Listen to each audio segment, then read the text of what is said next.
Baik, saudara-saudara, selamat malam semuanya dimanapun Anda berada pada malam hari ini. Kita memulai sesi kita sebagai lanjutan dari sesi kita terdahulu, yang mana hari ini kita masuk ke materi utamanya, yaitu tentang siklus hidup pengembangan perangkat lunak. Dan saya akan langsung share slide presentasi saya.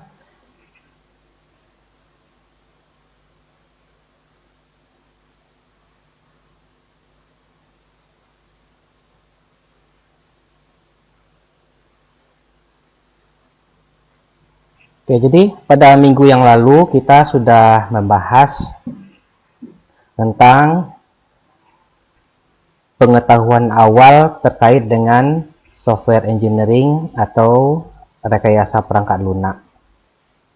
Sebagaimana yang sudah saya sampaikan pada minggu yang lalu, bahwa software engineering itu adalah semacam upaya yang terstruktur untuk membangun suatu perangkat lunak yang berkualitas.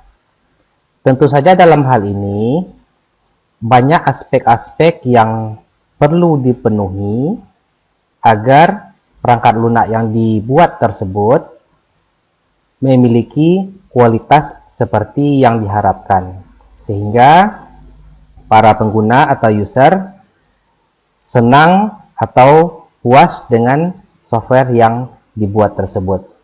Tentu nanti ada tanda-tandanya atau ada ciri-ciri sebagai indikator bahwa suatu software itu memiliki kualitas. Nanti akan kita lihat di dalam pengembangan materi selanjutnya.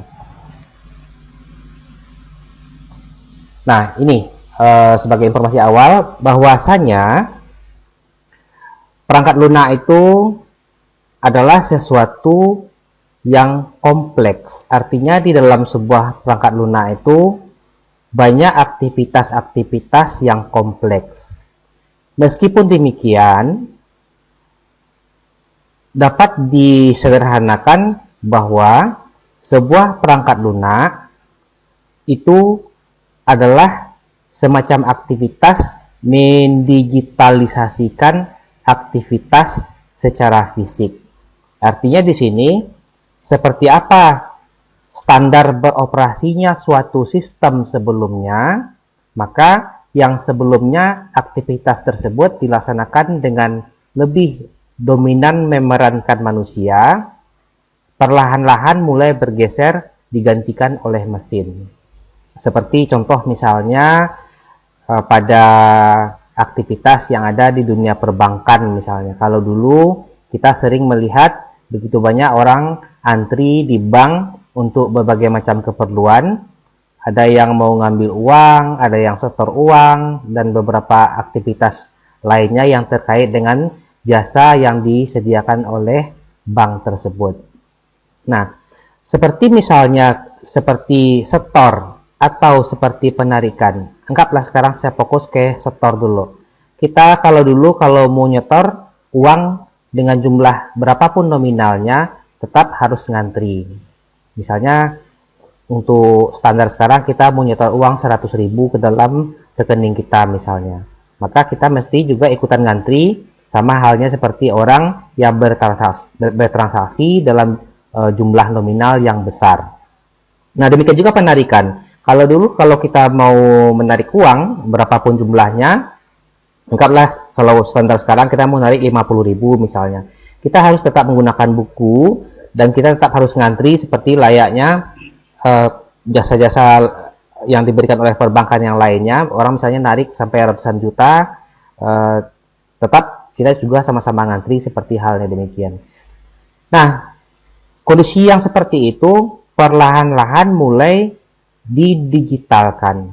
Maka mulailah muncul beberapa software atau beberapa aplikasi yang mengalihfungsikan tugas-tugas tersebut. Yang tadinya lebih mengedepankan para manusia, sekarang mulai diperankan oleh mesin atau diperankan oleh perangkat lunak sebagai otaknya. Nah, seperti misalnya sekarang ada setor tunai, kemudian penarikan tunai, transfer, dan segala macamnya itu, semua layanan-layanan yang tadinya disediakan oleh bank, yang harus dilayani oleh manusia, sekarang sudah dilayani oleh mesin, di mana di dalam mesin tersebut ditopang oleh software.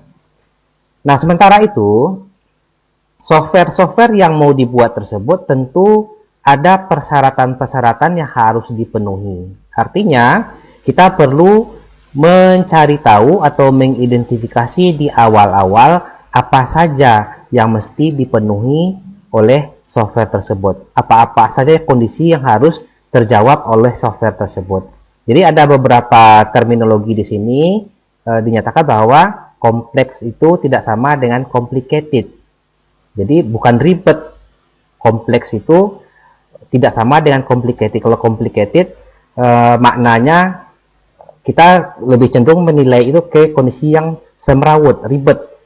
Kemudian yang kedua, kompleks itu sendiri merupakan beberapa bagian yang saling berkaitan satu dengan yang lainnya. Contoh misalnya sekarang kita misalnya di ATM, kita mau mengambil uang dari rekening kita. Anggaplah kita mau tarik 100.000. Nah, sejak mulai kita berhadapan dengan mesin ATM tersebut, banyak aktivitas-aktivitas yang terjadi antara manusia dengan mesin tersebut. Contohnya misalnya, begitu yang pertama, ada aktivitas Anda menginsert kartu, begitu Anda masuk, itu sudah mulai mesin yang bekerja. Mesin menarik kartu Anda ke dalam. Itu sudah dikerjakan oleh mesin. Setelah kartu tersebut masuk ke dalam mesin, maka kartu tersebut dibaca. Berarti software lagi yang bekerja. Dibaca, kemudian muncul identifikasi berikutnya, Anda diminta untuk memilih bahasa. Itu software lagi. Bahasa Indonesia atau bahasa Inggris misalnya. Nah, setelah Anda pilih bahasanya, muncul lagi berikutnya Anda harus ngisi PIN. Anda isikan PIN, ada beberapa kejadian yang kemungkinan terjadi di sana. Yang pertama, Anda kondisinya benar mengisi PIN. Yang kedua, Anda salah mengisi PIN. Yang pertama ini, kalau Anda benar mengisi PIN, maka proses berikutnya akan langsung bekerja. Sementara yang kedua, kalau Anda salah mengisi PIN, Anda harus mengisi PIN sekali lagi. Kemudian, ternyata Anda salah lagi, maka Anda diberi kesempatan sekali lagi untuk mengisi PIN. Nah, kemudian Anda masih juga salah, tentu ada tindakan dari mesin. Apakah Anda di-reject-nya atau kartu Anda yang ditelannya. Itu semuanya dikerjakan oleh mesin. Jadi, semuanya itulah gambaran kompleksnya itu.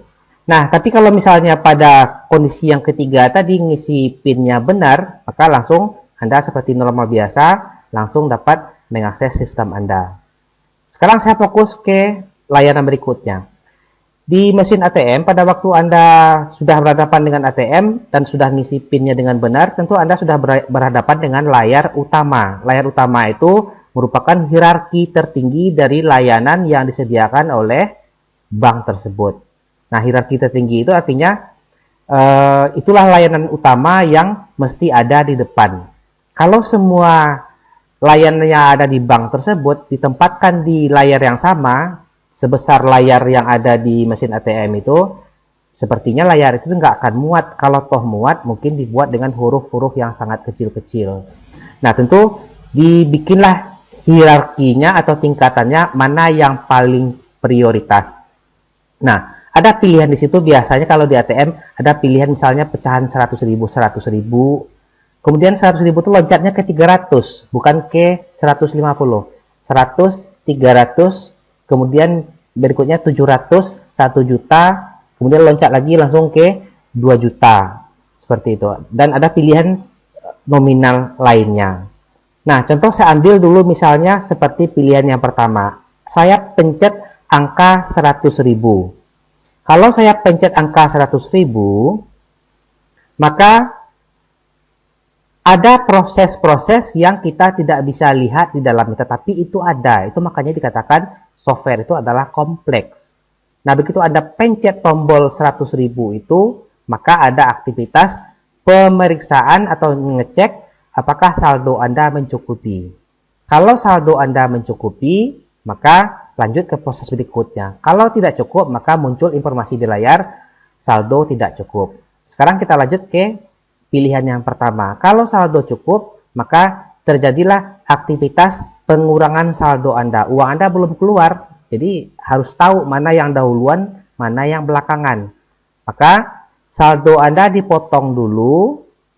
Setelah saldo Anda dipotong, baru ada link ke server utamanya untuk melakukan aktivitas tersebut. Saldo Anda telah terpotong. Kemudian tentu ada aktivitas mencek apakah di mesin ATM tadi lembaran uangnya cukup. Kalau lembaran uangnya cukup, maka transaksi tadi dibatalkan. Kalau lembarannya cukup di sana, maka uangnya otomatis dikeluarkan. Nah, setelah uang itu dikeluarkan, tentu ada beberapa kejadian yang saling mendahului atau bisa saja paralel, seperti misalnya ada kartu Anda di reject keluar, kemudian dibunyikan suara bel bip-bip-bipnya. Nah, kemudian bersamaan dengan itu, setelah kartu Anda dikeluarkan, uangnya dikeluarkan, maka menyusul belakangan adalah ada struk yang tercetak.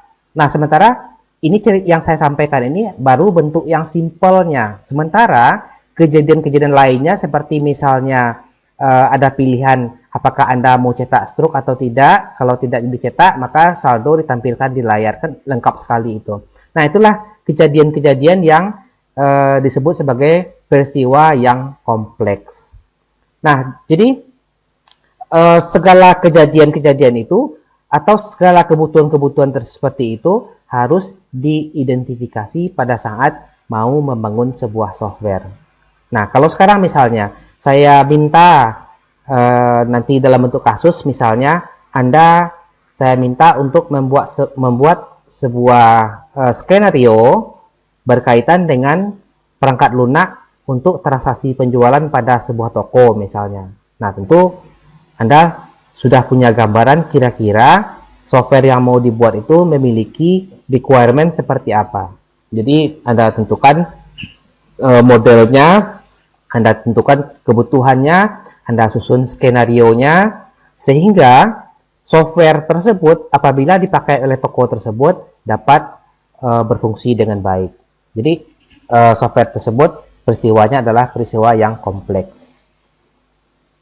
Nah, jadi kalau saya gambarkan seperti ini, karena kompleksnya pengembangan perangkat lunak tersebut, tentu ada aktivitas-aktivitas yang direncanakan atau yang disusun sedemikian rupa. Kalau dahulu ya didahulukan, kalau belakangan tetap diposisikan di belakang. Sehingga kalau kita lihat dari gambar ini, dari aktivitas yang paling awal ini sampai aktivitas yang paling akhir ini, ada tahapan-tahapan yang harus ditempuh sehingga pada akhirnya menghasilkan produk seperti ini. Jadi sepertinya di sini dia memasang patok, misalnya habis itu menggergaji kayunya, kemudian baru aktivitasnya memasang paku, kemudian terakhir pengecatan.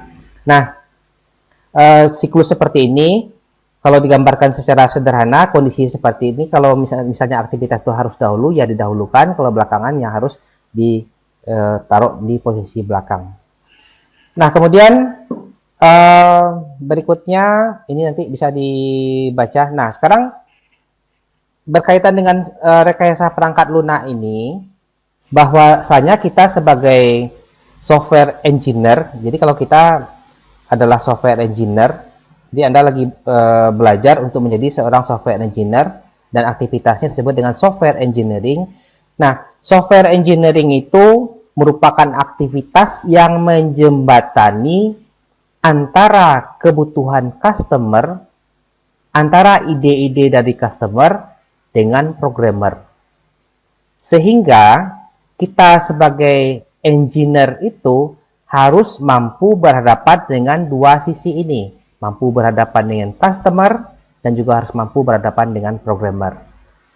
Nah, kalau kita berhadapan dengan customer, tentu seperti layaknya seorang penjahit dengan pelanggannya, dia menanyakan apa kebutuhannya, bahan seperti apa yang diinginkan, kemudian diukur badannya, kemudian warna pakaiannya ditentukan, bentuknya seperti apa, sudah didiskusikan segala macamnya, sehingga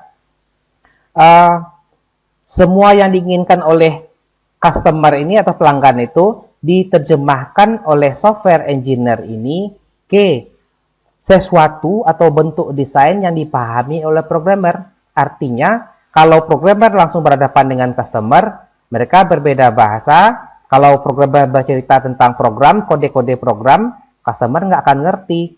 Nah, demikian juga dengan customer apabila menyatakan kebutuhannya langsung kepada programmer, mana yang ingat dibuat oleh programmer, mana yang dia tidak ingat ditinggalkan, sehingga pada akhirnya, pada waktu program beroperasi, programnya tidak sesuai dengan yang diinginkan oleh customer. Nah, jadi kan banyak peristiwa-peristiwa yang kita dengar kejadian-kejadiannya, programmer merangkap sebagai software engineer. Nah, programmer tersebut langsung bertanya saja sama customer, inginnya seperti apa, dibuatlah software sedemikian rupa. Misalnya, Pak, tolong buatkan saya software untuk pelanggan di toko saya, katanya gitu. Nah, dalam pemahaman programmer, dia membuat program untuk transaksi di kasir. Di situ ada pakai barcode reader untuk scannernya dan scanner produk-produk. Jadi dibuatkan seperti itu. Misalnya orang beli, misalnya ada satu produk, di scan langsung nampak produknya apa, harganya berapa, jumlah item yang dibeli, kemudian langsung keluar harga. Kemudian barang berikutnya apa lagi sampai selesai, terakhir cetak struk dan selesai. Nah, pikiran programmer seperti itu. Sementara harapan dari customer lebih luas. Kemudian customer pada suatu malam diceknya komputernya. Oke, transaksi kita pada hari ini totalnya sekian. Nah, sekarang di komputer coba dicek apa stok yang mulai menipis dan harus kita order kembali. Ternyata fitur itu tidak dibuat oleh programmer. Nah, sehingga customer bertanya ke programmer, itu kenapa kok nggak ada fasilitas, saya mau cek stok saya, persediaan barangnya tinggal berapa, kenapa itu tidak ada? Programmer bilang, itu kan tidak ada dinyatakan di awal, kan kemarin diminta untuk layanan toko, untuk transaksi. Kalau itu udah masuk ke stok, ke persediaan barang. Nah, sementara dalam pikiran customer, itu harus dibuat, katanya, harus satu kesatuan, bahkan sampai menggaji karyawan saya pun harus ada di program itu. Kita kan udah deal harganya, katanya. Nah, programmer akan berkilah lagi. Kalau segitu harganya nggak masuk, udah nggak masuk seperti itu.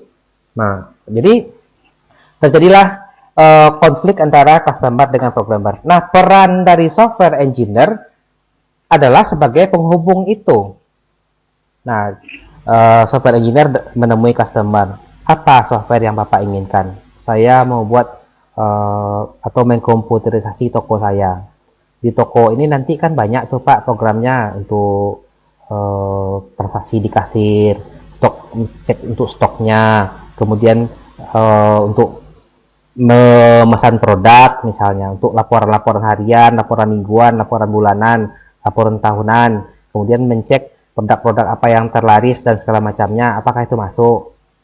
Nah, kemudian tentu ada deal antara software engineer ini, maaf, dengan customer.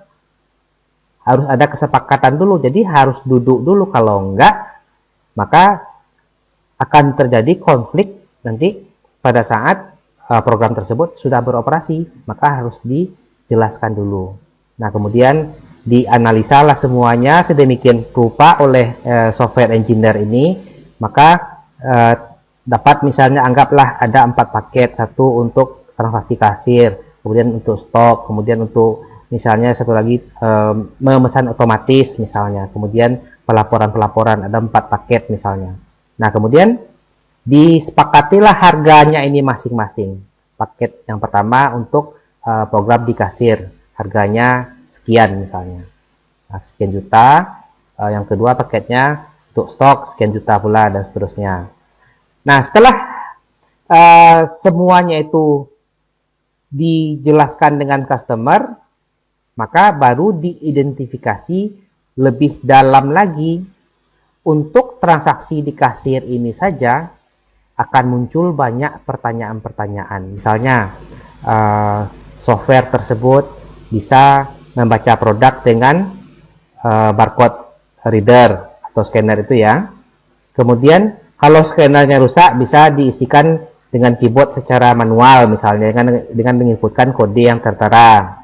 Kemudian ada pilihan lain, scannernya rusak misalnya. Kemudian transaksi melalui keyboard juga nggak bisa. Tentu ada opsi lain yang disediakan. Nah, terus pada saat misalnya terjadi transaksi, tentu ada pengurangan stok, ada dampaknya nanti ke aplikasi stok, ke database. Nah, kemudian berikutnya pada saat transaksi selesai, maka nanti ada nominal berapa yang dibayar. Kalau pas, berarti ucapkan terima kasih. Kalau misalnya uangnya kurang, transaksi dibatalkan. Kalau uangnya berlebih, kembalikan uangnya. Nah, begitu transaksi ditutup, maka laci baru bisa membuka. Nah, kemudian struknya tercetak. Nah, ada kalanya terjadi pembatalan transaksi. Misalnya, ini barang saya nggak jadi, tadi saya ambil gula 5 kilo, saya jadinya cuma 3 kilo. Ada fasilitas untuk memungkinkan hal itu. Nah, bagaimana kalau hal itu nggak dibuat? Kemungkinan seperti itu kan akan muncul pada sebuah toko. Jadi, semua kemungkinan yang akan muncul pada saat proses transaksi terjadi, itu harus diidentifikasi oleh software engineer. Kalau semuanya itu sudah teridentifikasi dengan baik, disusunlah dalam bentuk sebuah dokumen. Jadi kita akan banyak berhubungan dengan dokumen nih. Karena kita harus secara persis menemukan, mengidentifikasi apa yang diinginkan oleh customer kita. Dan selanjutnya kita mulai membuat model analisisnya. Kita buat model analisis sampai kita membuat desain dari softwarenya. Desain software ini ada dua.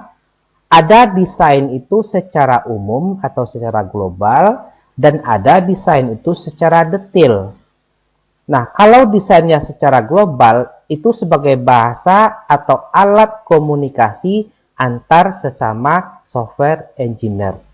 Jadi nanti itu kan tim software engineer atau analis itu ada beberapa orang tuh, misalnya berlima atau berenam, itu alat komunikasinya.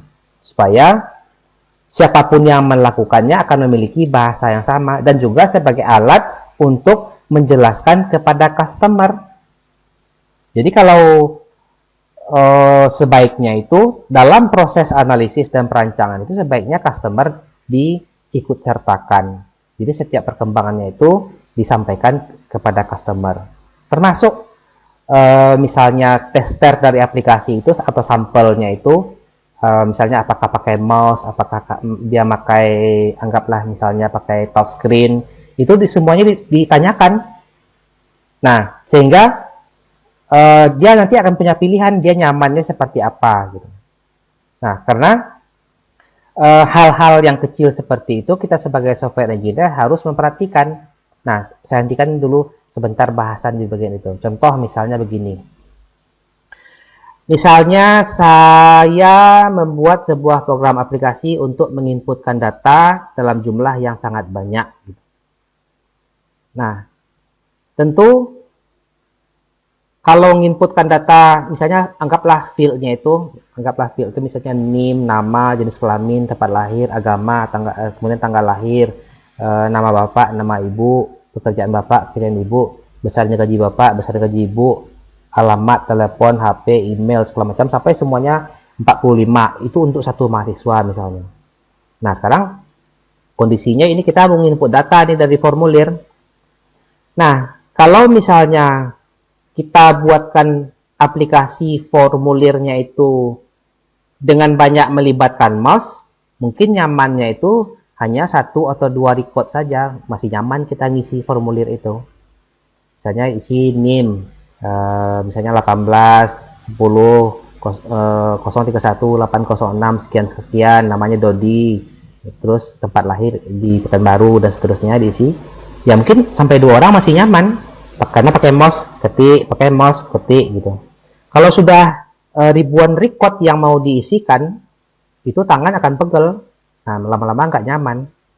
Nah, idealnya kalau sekedar input ya otomatis isikan data enter gitu-gitu aja, isi data enter. Nah, demikian seterusnya. Artinya mana yang paling nyaman untuk digunakan oleh user. Nah, tadi kembali ke rancangan itu ada yang global, ada yang detail. Rancangan yang detail ini adalah alat komunikasi antara software engineer dengan programmer. Jadi programmer nanti acuannya itu rancangan detail. Dia akan melihat tampilannya seperti apa di desain itu, tampilannya seperti apa, dia akan ikuti itu. Jadi programmer yang benar adalah mengikuti apa yang ada di desain. Jadi jangan misalnya di desain bentuknya lain, programmer ngerjakan tampilannya juga lain gitu. Pasti tanya kenapa gini, warnanya enak gini Pak. Jadi sama halnya dengan tukang jahit, menjahit sesuka hatinya, semaunya saja, tanpa menghiraukan apa yang sudah disepakati antara customer dengan software engineer. Jadi itu penting. Jadi desain itu dibuatkan oleh software engineer. Nah, ditampilkan bisa saja dalam bentuk kertas atau dalam bentuk tampilan digital di PDF misalnya atau di tampilan lainnya. Nah, itulah yang menjadi acuan bagi programmer.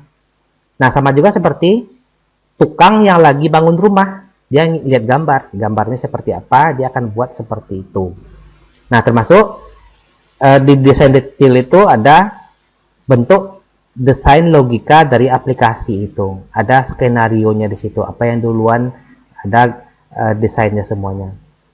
Nah, jadi sebenarnya sudah sangat jelas ini bahwa seorang software engineer harus memiliki kualitas yang baik sehingga dia memiliki kemampuan untuk berhubungan antar manusia, bisa misalnya mengidentifikasi kebutuhan, kemudian bisa berkomunikasi juga dengan programmer.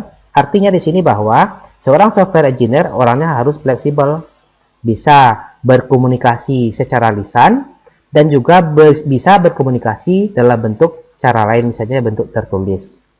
Jadi kalau dia tidak mampu berkomunikasi secara lisan pada saat dia presentasi atau misalnya pada saat dia melakukan responsi bersama customer ataupun dengan programmer, maka akan terjadi kendala di sana. Jadi software engineer itu boleh dikatakan sebagai seseorang atau sosok yang memiliki kemampuan teknis dan juga yang bersifat saintifik. Jadi harus memiliki kemampuan akademis yang baik, punya pengetahuan. Nah, kalau programmer cuma cukup menguasai skrip pemrograman, perintah-perintah program saja. Kalau software engineer itu, dia juga harus tahu dengan program. Karena pada saat dia menginstruksikan para programmer ini untuk membuat program, biasanya dia menggunakan alat bantu, bisa aja pakai flowchart, bisa aja pakai pseudocode, dan bisa saja dia pakai algoritma. Kalau dia pakai pseudocode itu kode semu yang mirip bahasa program, dia buat kayak perintah-perintah bahasa program, tapi kalau dieksekusi nggak jalan, tapi logikanya masuk. Itu nanti akan dibaca dan dikerjakan oleh programmer. Jadi software engineer itulah sentral utama dari pengembangan perangkat lunak. Jadi posisi saudara itu sebagai seorang analis memang diarahkan untuk berperan seperti itu. Kemudian tentu saja itu makanya di prodi sistem informasi lebih banyak berhubungan dengan organisasi bisnis misalnya. Karena nanti arahnya itu memang ke organisasi misalnya membangun aplikasi perkantoran, mengidentifikasi kebutuhan sebuah perkantoran gitu. Jadi SI nggak ada bikin robot, nggak ada nyolder nggak ada. Fokusnya itu adalah pada aktivitas untuk mengelola data dalam suatu organisasi, yang mana data tadi nanti muaranya adalah untuk menghasilkan informasi yang berkualitas yang dibutuhkan oleh organisasi tersebut, berbagai macam pihak yang berkepentingan untuk membuat keputusan. Jadi berkutatnya sistem informasi itu di situ, kekuatannya itu di situ.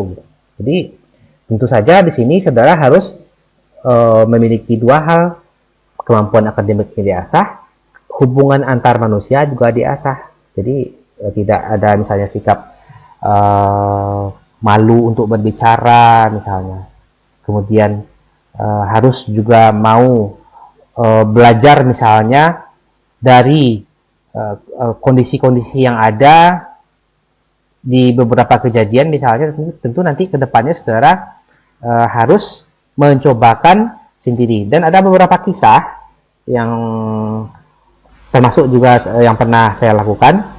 Cara terbaik untuk menjadi analis dan juga memiliki kemampuan memprogram yang baik, atau setidaknya kemampuan untuk memprogram itu adalah dengan memberanikan diri untuk menerima sebuah job program. Jadi itu lebih tertantang. Misalnya ada jumlah tertentu yang disepakati, kemudian kita memerankan diri kita sebagai software engineer iya, sebagai programmer iya juga. Lagi tadinya nggak bisa bahasa itu karena tekanan harus menyelesaikan pekerjaan itu, ya mau nggak mau belajar programnya, terpaksa belajar programnya, akhirnya bisa gitu. Nah, kemudian software engineering ini tentu dalam prosesnya itu karena sudah punya pengetahuan dasarnya, kita harus mengidentifikasi di awal dulu apa yang diinginkan sesungguhnya oleh customer. Nah, nanti idealnya itu harus diikat. Jadi kalau sudah jelas apa yang diinginkan oleh customer, catat, kemudian bubuhkan dalam dokumen, sepakati, ikat dalam bentuk dokumen kontrak. Supaya misalnya muncul kebutuhan-kebutuhan yang aneh-aneh belakangan hari, kita sudah punya kerangka acuan yang boleh dilaksanakan. Jadi kalau misalnya tidak ada diikat dengan kontrak itu, atau harga-harga pertemanan itu sangat berbahaya, karena itu belakangan atau di kemudian hari dapat memicu semacam konflik yang tadinya berteman jadi musuhan gitu. Jadi kadang-kadang itu terjadinya adalah akibat kesalahpahaman saja. Dan kadang-kadang juga aneh, saya juga temukan beberapa kondisi di lapangan, agak customer itu, bagi yang nggak tahu dunia digital itu, agak kaget sebenarnya, agak shock juga kalau mengeluarkan sejumlah uang hanya untuk satu keping CD atau satu buah flash disk. Kalau misalnya dia keluarkan uangnya jumlah tertentu, jelas misalnya ada wujudnya, ada nampak di situ, misalnya kendaraan roda 4 misalnya, jelas dia keluarkan sejumlah uang untuk membeli kendaraan roda 4, jelas. Ini enggak, ini yang ada dapat satu kepingan CD atau satu buah flash disk, kemudian atau misalnya softwarenya sudah terinstalasi sedemikian rupa, dia nggak merasakan bendanya, nggak terasa, intangible, nggak berwujud. Padahal upaya untuk mengerjakannya itu butuh effort yang luar biasa. Jadi para analis itu begadang, programmer juga begadang mengerjakan itu, kemudian mendebug, menemukan kesalahan-kesalahan, memperbaiki, dan seterusnya itu. Jadi ya agak ini juga, dan perlu juga disampaikan, diinformasikan kepada customer dan dijelaskan apa-apa saja aktivitas yang dilakukan itu, supaya konflik seperti itu tidak terjadi. Seperti itulah peran kita sebagai software engineer. Nah, jadi seperti di sini ada keterlibatan, misalnya seperti ada customer, kemudian ada software yang direncanakan, kemudian aspek eksternalnya, kemudian usernya siapa-siapa saja, bagaimana dia mesti berinteraksi dengan sistem, dan apa feedback yang dia peroleh. Seperti misalnya Anda tadi berinteraksi dengan ATM, apa yang Anda inputkan dan apa feedback yang Anda terima dari sistem gitu. Artinya sistem itu seperti berdialog dengan penggunanya. Jadi kalau Anda insert kartu Anda di ATM, ATM akan merespon selamat datang di bank ini, bank ini, bank ini.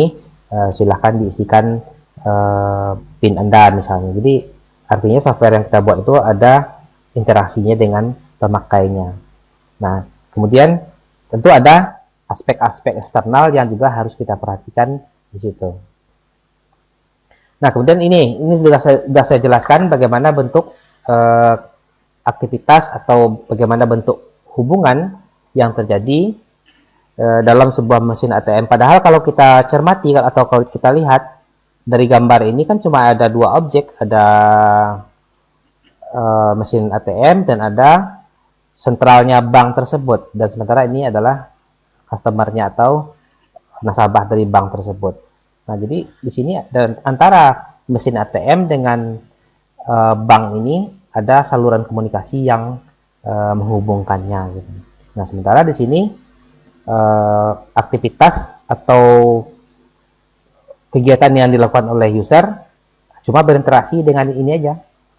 Nah, pada hakikatnya user ini atau nasabah ini berinteraksi ke sini, tapi penghubungnya atau interface-nya itu adalah mesin ATM-nya. Jadi pada hakikatnya Anda sebenarnya ke bank itu, gitu. Jadi ini penghubungnya, interface-nya. Nah, tentu perlu kita mendalami terlebih dahulu atau mengidentifikasi secara mendalam apa sesungguhnya yang terjadi di sistem tersebut. Kita harus melihat dulu secara umum. Secara umum kita harus tahu apa-apa aja atau siapa-siapa saja yang terlibat dengan sistem ini, stakeholdernya siapa-siapa saja. Nah, setelah itu baru kita pilah-pilah atau pecah-pecah menjadi beberapa bagian. Nah, dengan kita menjadi beberapa bagian tersebut, nanti kita akan tahu bagian A ini sanggup dikerjakan sekian hari, bagian B ini sanggup dikerjakan sekian hari, ini sekian hari, dengan sekian orang, alat yang dibutuhkan ini. Jadi dengan kita parsialkan aktivitas itu menjadi beberapa objek, maka nantinya akan tercerminlah suatu kesatuan dari sistem yang akan dibangun tersebut. Nah, ini gambaran umumnya secara keseluruhan ini seperti aktivitas di mesin ATM sebenarnya. Jadi kalau di gambar ini kan aktivitasnya sebenarnya aktivitas fisik. Nah, jadi seolah-olah dalam mesin ATM ini ada personil-personil ini yang bekerja, atau di belakang mesin ATM itu ini yang bekerja semuanya aktivitasnya. Ada yang tukang ambil uangnya, ada yang call centernya. Nah, ada bagian yang ini dispensernya untuk yang mengeluarkan uangnya gitu. Nah, jadi ada semuanya di sini, tukang catat segala macamnya. Sementara ini kalau kita lihat ada user, sebenarnya di mesin ATM pada hakikatnya di dalamnya ada beberapa bagian. Ini kantor pusat banknya gitu. Nah, jadi seperti itu. Nah, kemudian ini nanti silakan nanti dicek aja ilustrasinya. Oke. Nah, bagian-bagian seterusnya ini dalam bahasan ini adalah beragam metode-metode di dalam pengembangan perangkat lunak. Jadi metode itu adalah bagaimana cara pengembang atau developer itu mengembangkan sistem tersebut.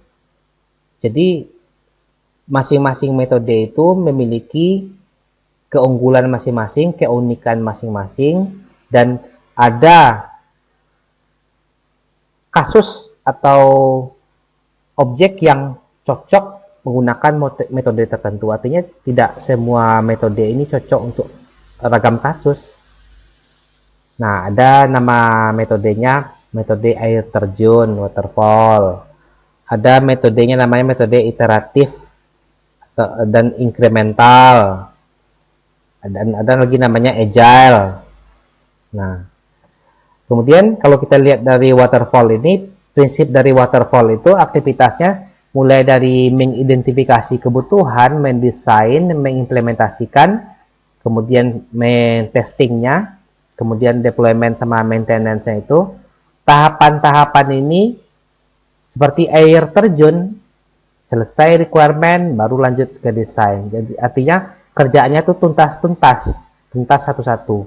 Desain selesai baru diimplementasikan, artinya dieksekusi untuk menjadi aplikasi. Ada proses testingnya, ada pengujiannya dilakukan, dan kemudian ada deployment sama maintenance. Jadi kegiatan seperti air terjun harus selesai tahapan pertama, baru bisa lanjut ke tahapan kedua, sampai tahapan yang ketiga. Jadi dalam hal ini tidak ada pekerjaan-pekerjaannya itu yang paralel, tapi artinya tuntas satu baru bisa lanjut ke tahapan-tahapan berikutnya.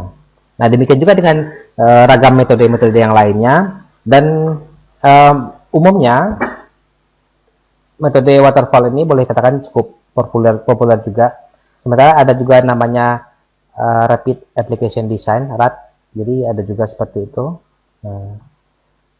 Kemudian ini gambaran tool yang dipakai di dalam mengembangkan perangkat lunak tersebut. Artinya untuk merepresentasikan logika dari suatu aplikasi, untuk merepresentasikan sebuah bentuk framework design itu ada tool namanya UML, Unified Modeling Language, dan itu nanti ada tool turunannya itu ada sebanyak 9. Nanti akan kita bahas, atau barangkali sudah dibahas pada mata kuliah sebelumnya, yaitu di mata kuliah analisa dan desain sistem. Jadi sebenarnya di rekayasa perangkat lunak ini mahasiswanya sudah pernah mengambil mata kuliah analisa dan desain sistem informasi, atau analisa dan pemodelan bisnis. Kemudian pemodelan bisnis, setidaknya sudah pernah paham apa itu UML. Kemudian ini nanti bisa dibaca sendiri. Nah, di sini di slide ini hal yang terpenting itu untuk dipahami pertama kali itu adalah memahami cakupan dari masalah yang mau diselesaikan, atau harus tahu problem domainnya dulu.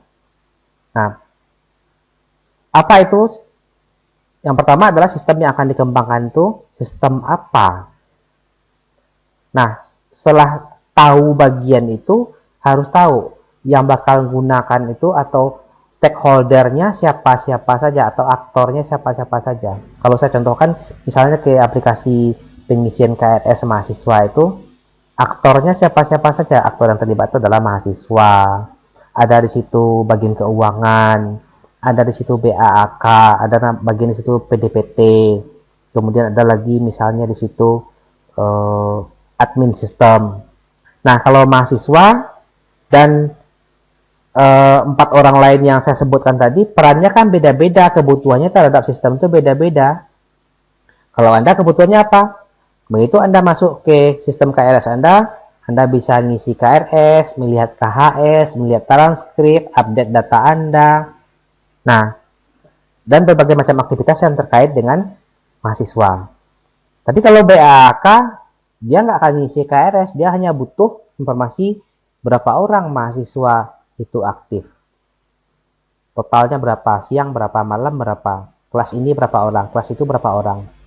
BAK cuma butuh itu, termasuk juga bagian-bagian lain. Artinya kita harus identifikasi itu dulu, siapa yang akan terlibat dengan sistem itu, siapa yang akan menjadi penggunanya. Nah, kemudian yang berikutnya kita harus tahu konsep dan objek-objek yang terlibat di situ.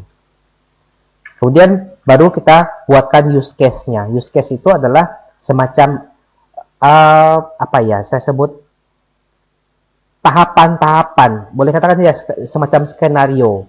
Skenario di dalam penggunaan sistem. Apa yang dimaksud dengan skenario ini? Skenario itu maksudnya gini. Tadi saya sudah ceritakan bagaimana cara seseorang mengambil uang atau menarik uang di bank melalui mesin ATM. Kan ada skenario itu, apa yang harus dilakukan, apa yang harus dilakukan, habis ini apa lagi, habis itu apa lagi. Ada tahapan-tahapannya itu mulai dari awal sampai dia selesai. Itulah yang disebut dengan skenario. Itu baru satu kejadian, menarik uang. Kalau mentransfer, apakah skenario yang sama? Beda. Sedangkan mentransfer aja ada pilihan antar dengan sama-sama bank, maksudnya bank yang sama dengan antar bank. Nah, setelah jelas misalnya caranya jelas sesama bank, ada lagi pilihannya dari mana, dari tabungan atau dari giro dan segala macamnya itu. Jadi kitalah yang harus menyusun skenario itu dan sambil berkonsultasi dengan user kita. Jangan sampai kita boleh dikatakan pura-pura ini ya, sok pede dan ngatur-ngatur sistem orang gitu. Padahal orang sudah punya SOP, punya aturan, punya rule. Kita buat aja suka hati kita, nggak bisa. Kita harus menyesuaikan dengan apa yang diinginkan oleh user kita. Jadi seperti itu. Jadi use case itu sangat-sangat menarik untuk dicermati karena ada beberapa tool berikutnya yang menjadi bentuk pengembangan dari use case ini. Jadi seperti misalnya activity diagram, kemudian sequence diagram, ada sampai ke bagian-bagian yang sangat rinci. Dan saya yakin di analisa dan desain sudah dijelaskan bagian itu. Nah, jadi seperti di sini aktor-aktor yang terlibat seperti tadi saya sebutkan ATM, ada customer, ada di sini sistem atau ATM mesinnya, dan kemudian kantor pusat banknya, gitu, servernya gitu ya. Jadi ada 3 objek di sini. Gitu. Nah, jadi bagaimana caranya kita memungkinkan antara customer ini atau nasabah ini dapat berinteraksi dengan kantor pusat ini melalui interface-nya mesin ATM. Jadi semua layanan-layanan yang ada di perbankan ini bisa diakses dengan menggunakan software saja. Jadi inilah interface-nya.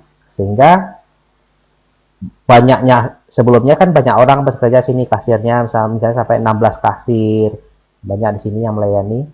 Nah, tentu dengan adanya mesin ATM ini, kasir di sini nggak diperlukan lagi. Mungkin tugasnya dialokasikan ke hal-hal lain untuk menjual jasa-jasa perbankan yang lainnya. Nah, jadi saudara-saudara, sederhananya begini, kita sebagai analis itu dalam kondisi tertentu sesuai dengan aktivitas kita atau sesuai dengan profesi kita, misalnya sebagai sistem analis, kita disyaratkan mampu untuk mempelajari sesuatu secara cepat. Jadi nggak heran kalau analis itu boleh dikatakan mengetahui banyak-banyak hal. Semakin banyak kasus yang dia garap atau yang dia kerjakan, semakin banyak hal yang dia tahu. Misalnya periode ini dia garap tentang aktivitas di sebuah rumah sakit. Pada proyek berikutnya dia garap tentang sistem kepolisian. Berikutnya dia garap tentang sistem perbankan.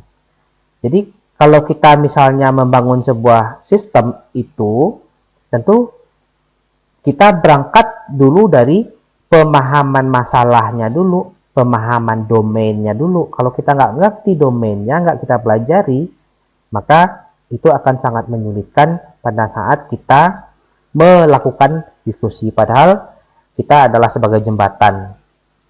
Kita diskusi dengan customer-nya nyambung, kita diskusi dengan programmernya nyambung. Artinya kita memiliki dua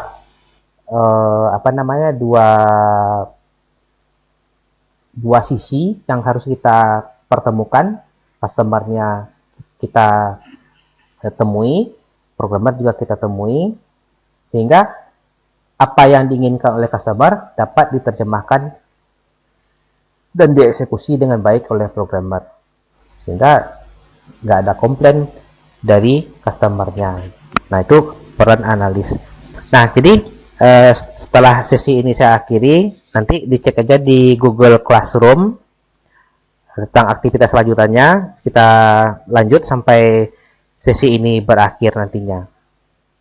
Nah, jadi ini nanti silahkan nanti dibaca, ini hanya ada gambar-gambar saja. Nah, kemudian sesi ini bisa saya akhiri dan silakan nanti lanjut pada Google Classroom. Kalau misalnya nanti ada yang mau ditanyakan dan segala macamnya itu, silakan nanti kalau misalnya sifatnya pertanyaan sifatnya publik, silakan komen di apa namanya, di streaming ya, kalau saya nggak salah streaming namanya situ. Kalau nggak, ada bagian private-nya juga ada. Itu aja saya rasa. Terima kasih atas kedatangannya. Kita lanjut ke Google Classroom. Silakan saya langsung juga off di sini.